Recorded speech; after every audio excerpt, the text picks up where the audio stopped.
Hey gang, it's your GM Drakeen here. Wanted to talk to you more about some things behind the DM screen in Rime of the Frost Maiden. Recently, my party started to head toward Karkalak, which is the Goblin Fortress in Icewind Dale in Rime of the Frost Maiden.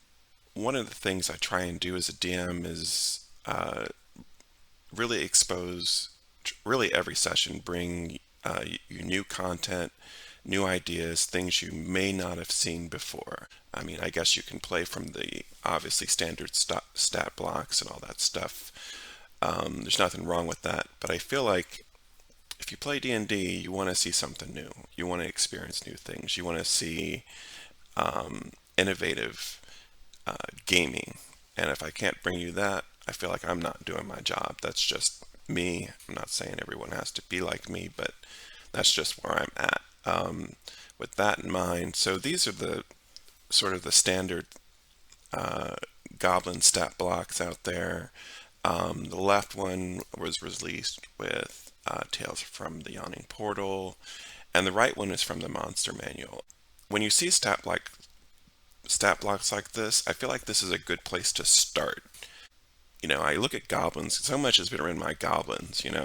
I feel like they're the kings of low tech, and this is just some of the ideas I came up with.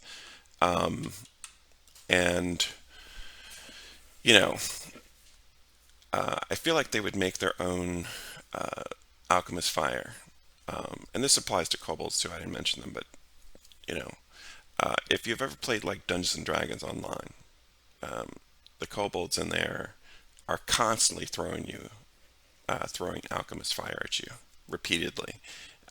Alchemist Doom is something that just came out recently. I don't know if they'd have access to that because it does a bit more damage. Might kill them, you know.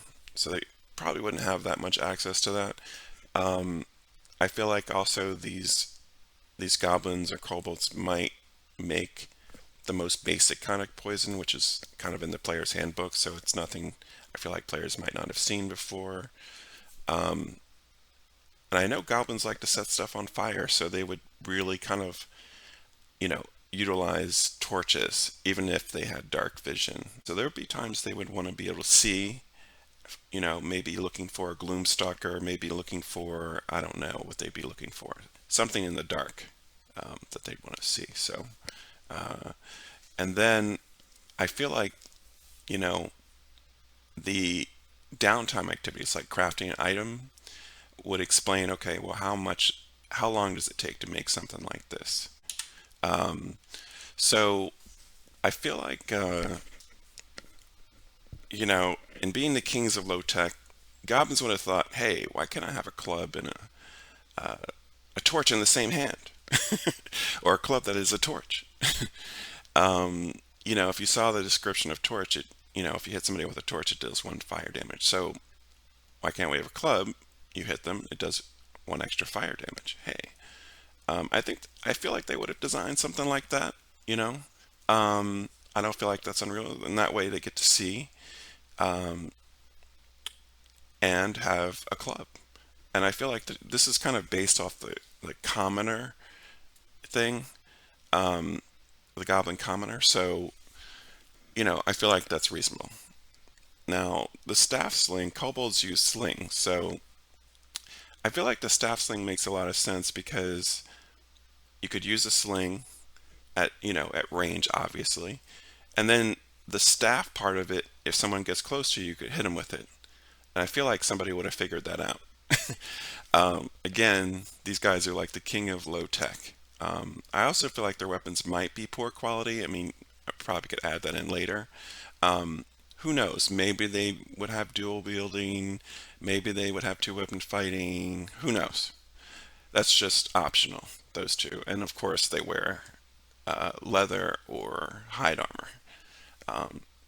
So I feel like the burning club or burning torch, whatever you want to call it, and the staff sling are things they would probably have. That's just for the commoners, as they call them, or the worker kind of goblins and kobolds.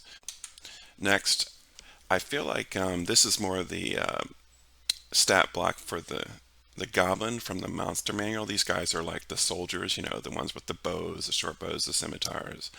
Um, and I feel like, these are other options they might have. Um, these guys might be carrying the poison uh, darts.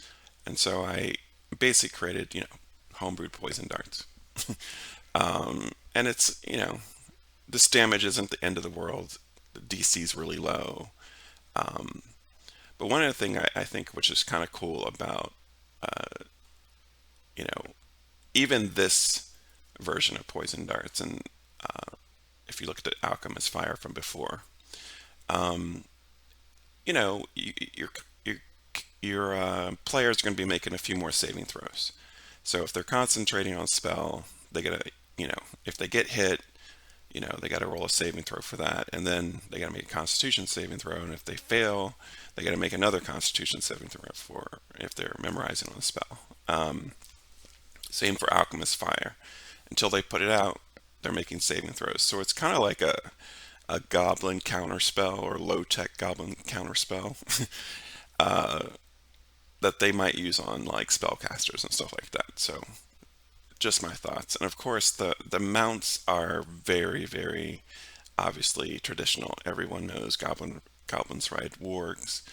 But to a lesser extent, I was reading about drakes, and this is like the white drake on the right. Um, Drakes are not all that intelligent. They don't fly, but they understand Draconic, but they don't speak it. So I can't see kobolds not befriending drakes. I can't see them like, they're kind of like dragon kind, so they would bring them stuff, make them offers, and say, "Hey, can you give me a ride?" You know what I mean? I can't see kobolds not using them, and Icewind Dale just makes no sense to me. So that's sort of how I've extended you know, that's kind of like my monster craft. I kind of think what makes logical sense. I'm not trying to overwhelm my players. I'm just trying to show them a few new things that they might not have seen before. And I feel like that's my job. So anyway, these are my games. Hope you like the video. Please like if you and subscribe if you haven't already. It helps me continue to do this, and hope to see you at the gaming table. Take care.